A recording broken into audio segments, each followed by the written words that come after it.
For all three organisations, we need to have a route map and a clear plan as to how we're going to get paying spectators back into our grounds to watch our matches. I think working together is the right way to do it. We'll get support, I'm sure, from Sport Ireland and the Department of Sport in relation to putting that plan together. We're at the mercy of COVID like many other businesses, but for us it's pretty extreme. As I say, we've fallen off a revenue cliff and we've a really serious cash flow crisis.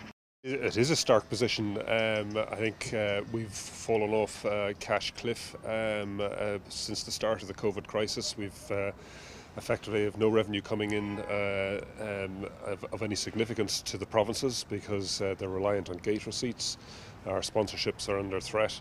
And indeed our broadcast revenues are under threat if we can't complete our games this autumn, which hopefully we will, and that's positive. But we were forecasting a situation last March of a $3.5 million loss this year. That's turned into a loss this year of over $35 million.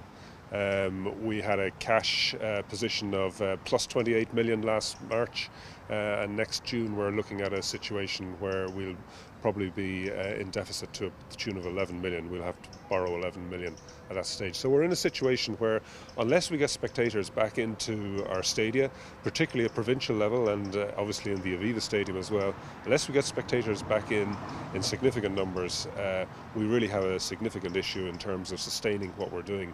And if we can't sustain what we're doing, it means we're going to have to take some really tough decisions to cut down our cost base. The cash crisis is effectively going to continue. We burn between 4 to 5 million a month between the provinces and the IRFU, mainly in the professional game.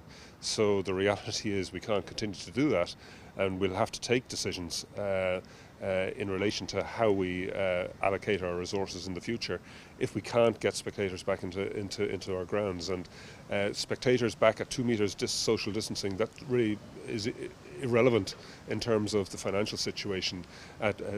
Even at 1 meter social distance in our stadia, it still leaves us in a financial difficulty, but obviously less of a difficulty than we would be otherwise. But it's absolutely essential, and obviously we're grateful for the assistance from government to date. That has been absolutely instrumental in terms of keeping the show on the road. And we've managed to get the professional game back up and running, and even more remarkably, like the other field sports, we've managed to get the amateur game back up and running. But all of that there's a cost attached to all of that. And really, we need spectators back in the grounds. I can't emphasise it any stronger. If we don't get spectators back in within the next 6-8 months, we're in big difficulty, and I think that probably goes for the other field sports as well. Well, over 80% of our revenues are generated on the back of the national team, and obviously the national team is dependent on players coming through the 4 professional teams in the provinces. The surplus that is generated by the professional game is used to fund the amateur game. So if we don't have a professional game, it's going to impact the amateur game, and equally if we don't have an amateur game, it's going to impact the professional game. Both need to be supported, as I say, if we can't solve this problem in the next number of months, we are going to have to start taking actions which are going to be not terribly palatable, to be honest.